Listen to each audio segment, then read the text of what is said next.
Nico gituma nashaka gusaba abavyeyi bacu barongoye igihugu cacu c'Uburundi, abajejwe amagara y'abantu n'abantu nyene bihebeye Imana, umuntu wese afise umutima w'urukundo w'ikigongwe amfashe anserukeko, kuko nukuri birandengeye kugwaza umwana nk'uyu ata buryo mfise, ariko nsanzwe nzi abavyeyi bacu barongoye igihugu cacu c'Uburundi yuko bahora bitaho abantu bantaho nikora, yuko bitaho abantu bato bato nk'uku kwanje. Nari ndabasavye bamfashe barabe yuko ico bonkorera kugira umwana abandanye ubuzima bwiwe, barabe ko bomfasha nkaja kumuvuriza aho mu mahanga kuko je ntavyo nshoboye, nukuri boba bakoze Imana izobashimira.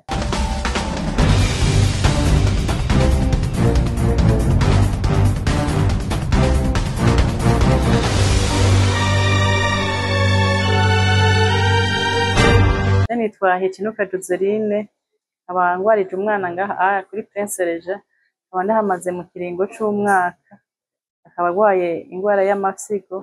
Abaganga baragerageje aho bageza baramfasha, Imana ibahezagire, muga barambwiye yuko ari ibindi bintu vyoba bibarengeye bisaba ko umwana aja kwivuriza hanze.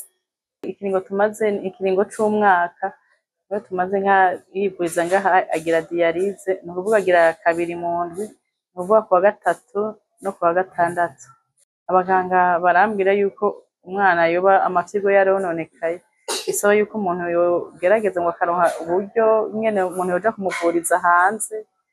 Yego nanje nkaba nsanzwe ndi umuntu muto cane, ndi ntaho nikora, ntoshobora kumuvuza hanze. Nico gituma nashaka gusaba abavyeyi bacu barongoye igihugu cacu c'Uburundi, abajejwe amagara y'abantu n'abantu nyene bihebeye Imana, umuntu wese afise umutima w'urukundo w'ikigongwe amfashe anserukeko, kuko nukuri birandengeye kugwaza umwana nk'uyu ata buryo mfise, ariko nsanzwe nzi abavyeyi bacu barongoye igihugu cacu c'Uburundi yuko bahora bitaho abantu bantaho nikora, yuko bitaho abantu bato bato nk'uku kwanje. Nari ndabasavye bamfashe barabe yuko ico bonkorera kugira umwana abandanye ubuzima bwiwe, barabe ko bomfasha nkaja kumuvuriza aho mu mahanga kuko je ntavyo nshoboye, nukuri boba bakoze Imana izobashimira. Ibintu vy'uburyo ntavyo nzi kubera bavuga ngo bisaba yuko bivana n'igihugu umuntu ngo yoba agiyemwo, nanje sindabona kuba nsanzwe ari umuntu muto mubi, simenye iyo nododorera, simbona iyo nja. Nico gituma nariko nsaba yuko hari aboba babishoboye bose bafise umutima w'urukundo n'ikigongwe, yuko bonseruka ngaha kuri Prince Regent ngwarije umwana muri pediatri ya gatanu, ko bomfasha bakamfasha bakambariza ingene vyogenda, kuko nta na kimwe je ndabizi ko ntavyo narimenyereye ibintu nk'ivyo. Umara umwaka ukenera gufungura, ukenera kuvuza umwana uri mu bitaro. Umwana afise imyaka 13, yarasanzwe yiga mu w'indwi, akaba ari umwana w'imfura mu muryango.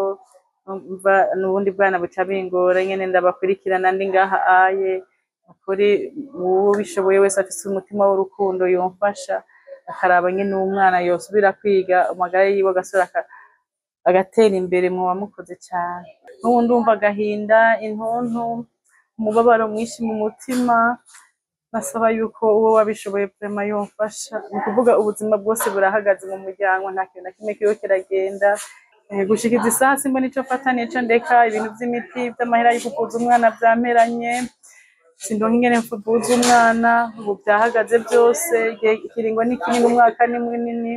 Uwo wabishoboye yomfasha, akamfasha igisabisho canke ico ashoboye kunterera akamfasha, yobakoze Imana yomuhezagira. Hama uwogira ico amfasha canke ico agomba kunterera canke n'amasengesho vyose ugira ico yomfasha. Ngwarije mu bana muri pediatri ya gatanu. Inomero zanje za telefone ni 68 885 273. Imana ibahezagire.